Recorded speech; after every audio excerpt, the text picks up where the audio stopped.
Ong-Bak Ong-Bak 3 is the last and final movie of this franchise. Um, Supposed to conclude the franchise with its story. And if you've seen Ong-Bak 2, you know what it's about. It's about Tien redeeming him. Let's just get into it, guys. Really, a few things about this shit that kept me engaged, I guess. The crow scene. The crow scene is phenomenal. The action in there was entertaining. Um, Very well choreographed. You could see everything. Everything is shot in wides and stuff. The costume, don't really know if I'm a big fan of the costume. However, this is why I'm kind of torn because I think this is the best scene in the movie. But the best scene in the movie that's being executed is with the villain of this movie at the forefront. It's not Tien doing these moves. It's not Tony Jaa doing these moves. This is like the villain. And by him killing all of these people and fighting all these people, it's kind of hard to really root for anything, because I mean the action looks great. All the kicks and flips looks great. But it's at the expense of you knowing that you're not supposed to be rooting for this guy. The action looks great, but like, it's like, dude, I'm here to see Tien kick some ass, and Tien kicks some ass when he comes. Oh God! Now, when it gets to the action, the fight sequences, as you know, they're very well choreographed. This is Tony Jaa's stuff, so obviously he knows how to film action. He knows how to perform action. He knows how good it's supposed to look. But this is not why. This is not why this movie is draining my soul right now. So let's just get to like the top of my list of all the things that I hated about this thing. First things first, the movie is like an hour and a half long, just like the last one, or the last two, rather. But the first hour is literally nothing but montages. Like, nothing but montages. Like it starts with Tien pretty much captured and stuff, and you kind of see him, like, because it takes place right after the second movie, and you see him pretty much captured and getting ready to get attacked. And then when he's fighting, it looks cool, but right after that scene, we start to get into some montages of just really boring nonsense. Now, here's the thing.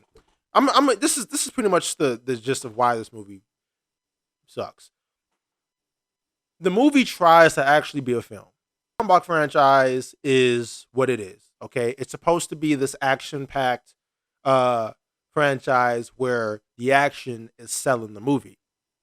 Okay, say what you want to say about the story. Say what you want to say about the acting and all of the thing, like the pistache, the scenes. Like, that's not the movie that we're here to see. We're not here to watch some Academy Award winning thing here. Okay, we're here to just have some fun, see some great, fantastic action, and keep it moving.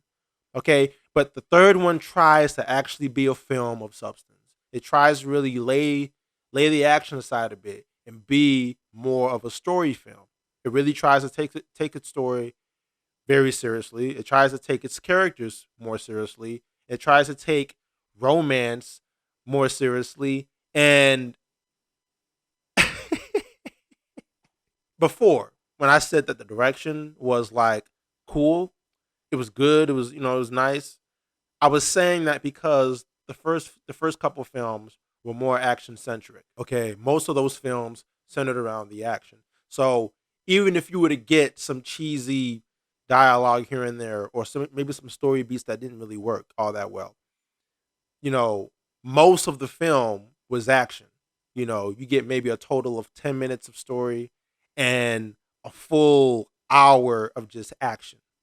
And so, as the viewer, you're centered on this action and more focused on this selling point. So you think by default, the direction is great. I don't know what y'all. I mean, this direction is great. I mean, you can see all the fights, the angles that they take was fantastic. The choreography is fantastic. And then when the movie tries to when the direction goes into a more story based style, that's where you start to see the flaws.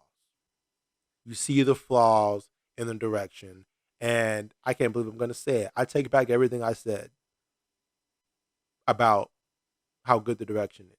There's no doubt in my mind that the action is shot very, very well.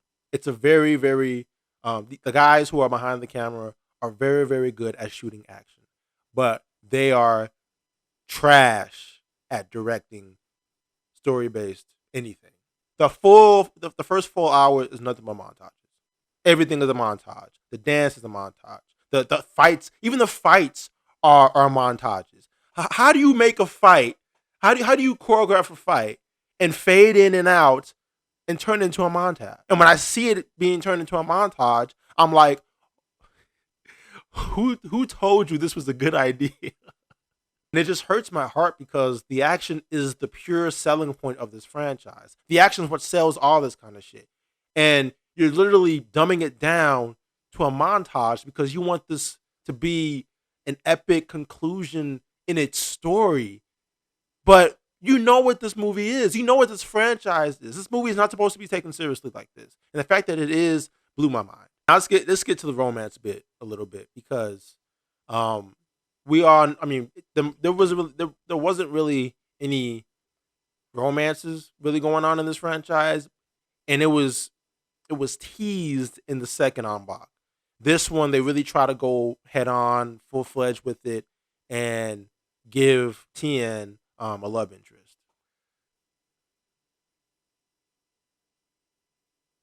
I don't know why they thought, oh come on, Tony Jaa. The chemistry between them very contrived, very unbelievable.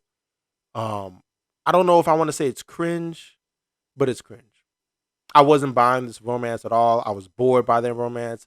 I mean, I get they were friends, but I didn't really care. Everything about just that whole like having a love interest to bring yourself back into who you used to be. I can understand how that can work in some areas, but not this film, man. Not this film. Okay. Not to mention, it was so montaged out that you couldn't really see how any of the resolutions of the him coming back to who he used to be. You don't really see that build up in a believable way. It seems rushed. It seemed very, very just contrived. Very much bored. I was snoozing the whole way through. And I'm gonna tell you something.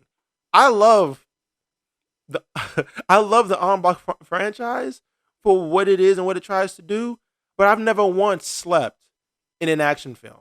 I've never once slept in an action sequence or any kinds of action anything until this movie. Boy, when I tell you how it was breaking my heart, I mean, I was snoozing just because there's really no action really happening for the first full hour. And then when the action does happen, you're already tired. I want to turn this shit off. But let's get to the dancing, G. The dancing of the girlfriend was just, nobody really cared. There's a lot of things that this movie don't really care. They even have Tony Jaa dancing in this movie. Tony Jaa is doing some kind of dance to try to show that he's elevated from his old ways of fighting and he's evolved into this new way of fighting. So this dancing is his way of trying to recover his body. Nobody asked for this, man. Nobody asked for this. Nobody cares.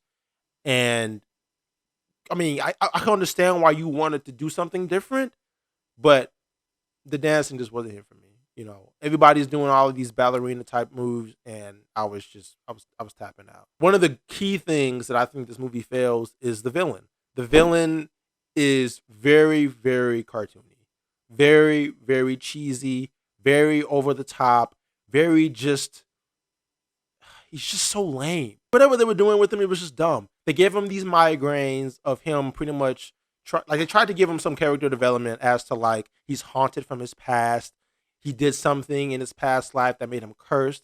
So now he's having these nightmares and these visions and these stupid ass migraines and You're kind of like seeing him go to like these places to like show his future, whatever.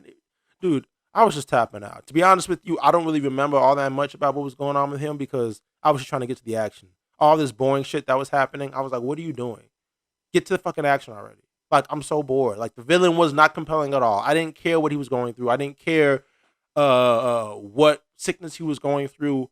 By then, I was just bored. I want to see Tony Jaa do some kicking ass shit. And then they tried to add too much like they tried to add too much supernatural things in here. Like they were like there's a lot of there's more magic in here and curses and just spells happening and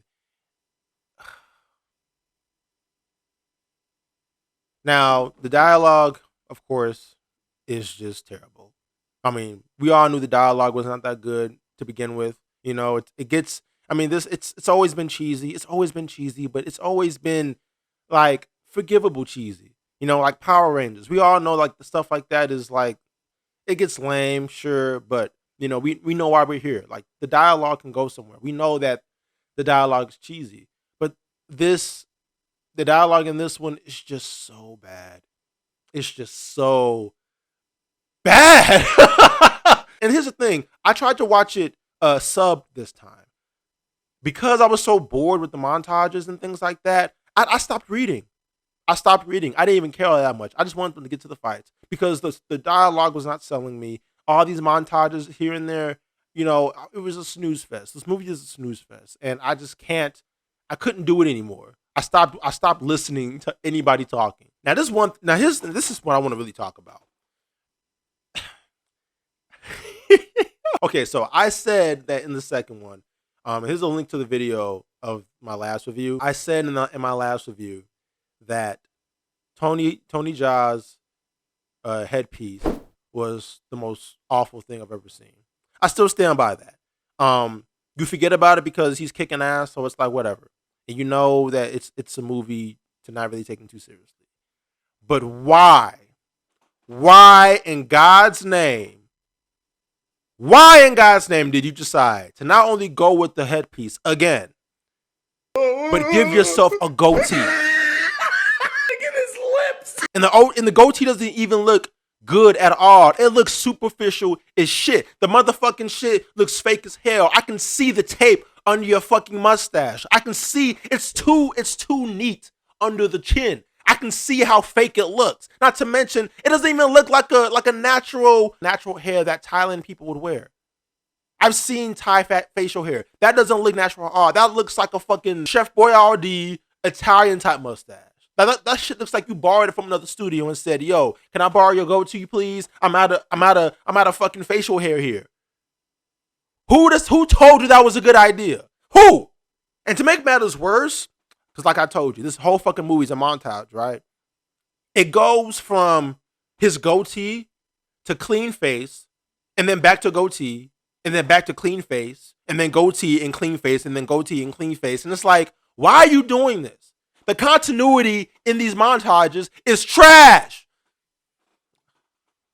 I'm sorry. Trash. I guess I'm just really upset because, you know, I praise these movies for really breaking barriers in the action department. And when a director or a writer of these kinds of movies strays from the script, you know what I mean? Like they can't stick to the script and they try to do something different, but more lines outside the bounds of what's different. It just irks my nerves. You know, people like these movies because of what your selling point is. The action, the fights, not this stupid ass shit with fake goatees, stupid ass continuity issues, and long ass montages. I'm watching a fucking action movie, not a goddamn music video. Let's just get to the bad direction of this movie for a second, because this is the kind of stuff that really bothered me. Now, all those montages, like I said, it's a snooze fest. But the way they film those montages, like for the love of God, there's more circle track shots in here than a Michael Bay film. I don't understand. Like I started getting dizzy at this point. Like they circle around one way, and then they fade and go the other way. Then they fade to go another way, and then fade to go another way. And then we go to another montage. It's the same thing. And I'm just like, bro, you're cheating. I know what you're doing. They're cheating. Like, man, this movie was so bad. There were so many stupid close-ups in here.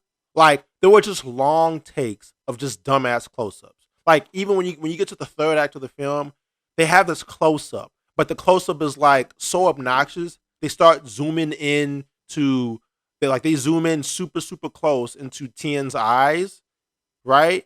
And then they do the same thing with the villain's eyes. Oh my! And now this is the worst thing about this film. The worst thing about this is it's literally a slap in the face to all action fans. Okay. Now when they get to the final act, it's supposed to be, you know, the greatest battle of all time. Okay. And look, I stuck in here this long. I snoozed up, I took naps here and there, but I really wanted to see Tony Jaa kick some ass. Okay. Now when we get to the third act, he's kicking ass. He's kicking ass hard. And it looks incredible. Like I said, the action always looks incredible. But they pull a Twilight on us, guys. This fucking movie pulls a Twilight and rewinds all of that glorious action. All of that glorious action. And gives us one of the cheapest, dumbest, most retarded action sequences I've ever seen. These stupid ass dance moves that Tony Jaa was doing, he incorporates that in his choreography because I guess he wants to show how he's elevated and he became this more well-rounded, gentle fighter. Nobody watches Ong-Bak to see, gentle disarms and you bringing people down gracefully. We want to see you kick ass. And by them taking that fight away from us, using it as like a dream sequence, as in like this is what he wanted to do. Like it's like his way of being Sherlock Holmes and having him think about what his next moves are going to be. But they show it in an action sequence, in a whole action sequence. That's like a good 10 minutes. And then when they rewind it back and he's like switching up and doing these stupid ass graceful moves and bringing people down and spinning people in the air with his stupid wrist. He's not breaking any bones and all this kind of stuff. I was just like, why? What kind of fight is this? What kind of fight is this? This is not the fight that I came here for. I wanted to see an epic battle. And what you're doing is dancing around this dude just because you don't want to kill him? You don't want to kill him? Oh, boy. Now they have a comic relief in here. Just know. It wasted my time having a stupid ass creative a comic relief in there. He wasn't funny. He was annoying. And anytime a comic relief gets in there and annoys me, I'm already tapping out. Now this is the guy that is usually in Tony Jaa's movies. Like he was in the first two. He was in the first movie as an actual character, and in the second movie, he was just kind of like there just to, I don't know, do some quick, jokes here and there. I mean, the jokes were never funny, but they try to give him they give him more screen time in this movie. No, and the dialogue that he has is so bad. Like he'll tell a joke and then tell you that he told a joke. That's the comedy of Ong-Bak 3. I'm gonna tell a joke and then I'm gonna tell you I just told a joke, and then I'm gonna tell you, don't you get it? This is a joke that I'm telling, and it's like, what are you doing this? But they stay on him doing, performing it like that for a good while, to where the joke drags out and it's just not fun. I mean, the jokes are never funny to begin with, but the fact that they drag it out because they think it's funny, I was like, no. I wish they just cut him out completely. I don't know why he was in this movie for as long as he was. He has a lot of screen time. I think he has as much screen time as Tony Jaa in this one, because Tony Jaa's barely fighting in this movie. Like I said, if I was tired of these montages, I was also just annoyed of too. I was tired and I was annoyed by this film because the comic relief was just stupid. Now the soundtrack. It's like they took everything from the first movie up to the little bit in the second movie, and then say, you know what? Fuck this franchise. I'm gonna just throw it in the trash for the third movie. They took all the good things from these films and just put a bunch of shit on it for this third entry. I don't know who decided that this kind of music was gonna be good. The soundtrack is terrible. It's unbearably bad. It's unbearably overdramatic too. Like you're seeing these montages, and obviously you're gonna play music in front of montages, but this music is so dramatic. It's so dramatic. It's like there's nothing really happening. I'm still bored. And by you being bored by these montages, the music is nothing but annoying. It's nothing but just bleeding my ears out.